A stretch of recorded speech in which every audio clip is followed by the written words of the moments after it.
Untuk video kali ini saya akan terangkan beberapa kempen yang ada dalam Facebook Ads dan bagaimana untuk kita gunakan kempen-kempen inilah. So kalau orang yang baru bermula dengan Facebook Ads dan mungkin dia tak faham ataupun tak tahu nak mula dengan kempen yang mana. Terdapat banyak kempen kat sini. Kalau kita tengok, dia ada awareness, consideration dan juga conversion.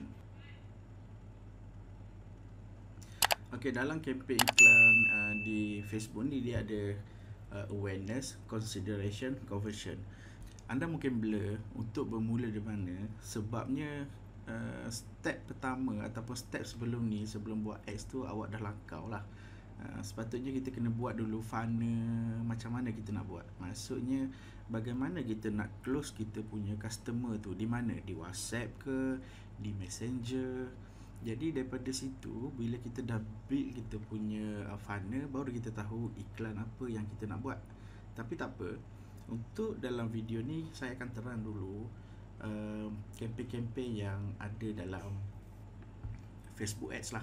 Dalam Facebook Ads ni dia ada 3 kategori utama, iaitu awareness, consideration dan juga conversion. Untuk awareness, kalau kita tengok kat sini, dia ada terangkan brand awareness. Show your ads to people who are most likely to remember them. So apabila kita buat brand awareness punya campaign, kita tidak boleh mengharapkan apa-apa untuk kita dapatkan leads ke, kita nak close ke, ataupun kita nak dapat sale daripada brand awareness ni. Tapi Facebook akan hantar kita punya iklan kepada orang yang most likely akan ingat kita punya jenama.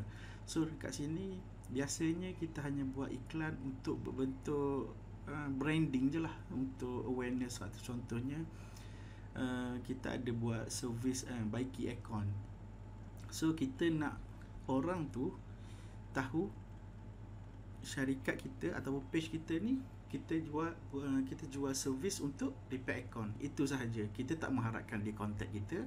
Kita tak mengharapkan dia terus beli, sekadar untuk buat branding. Macam tu je. So yang seterusnya adalah reach. Reach kita beritahu kepada Facebook untuk kita hantar kepada semua target audience kita yang buat tadi. Contohnya saya buat servis aircon tadi di kawasan Dungun, Terengganu, tempat saya tinggal lah. So di Dungun ni contohnya ada 100,000 audience. So 100,000 audience ni saya just nak Facebook bagi je semua ads ni kepada dia orang, tanpa ada mengharapkan dia orang nak like ke, tak mengharapkan apa-apa. Sekadar benda tu dia datang kepada audience tu. Nanti kita boleh setting dekat tu berapa kali sehari untuk iklan tu sampai kat dia orang lah. Itu saja. Okey, seterusnya kategori consideration.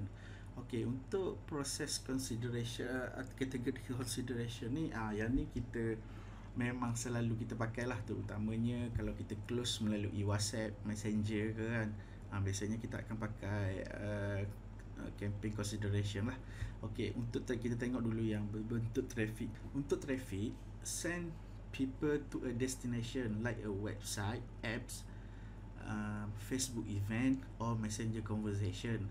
So pada kebiasaannya kalau kat Malaysia ni kita akan ada dua je lah. Yang pertama kita hantar ke messenger, yang pertama ke messenger, yang kedua kita akan hantar ke WhatsApp. Dekat sini kita akan letak link WhatsApp lah dekat kempen iklan tu. Okey, untuk engagement pula, kita akan buat satu posting di page. So kita mengharapkan ramai orang like ataupun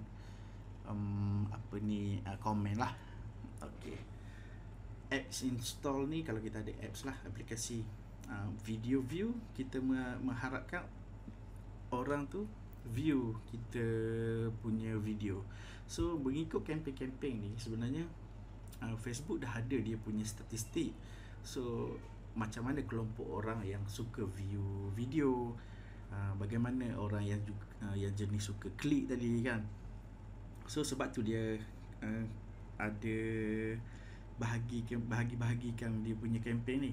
Okey, untuk lead generation adalah dia orang yang Facebook akan hantar iklan kita kepada orang yang suka untuk isi form-form survey, form-form yang macam isikan nombor telefon, isikan email. So jadi kita boleh optimize cost kita lah kalau kita buat macam tu. Yang seterusnya adalah Messenger. So Messenger, kita boleh letak button Messenger ataupun WhatsApp. So kempen-kempen yang dibahagikan ni adalah kempen-kempen yang Facebook dah klasifikasikan ataupun dah kelompokkan golongan-golongan dalam Facebook ni. Dia orang tend to ke mana? Paling kebiasaan yang kita akan gunakan adalah traffic, engagement, video view, message. Yang ni memang antara yang popular lah untuk kita pakai. Okey, yang untuk conversion pula.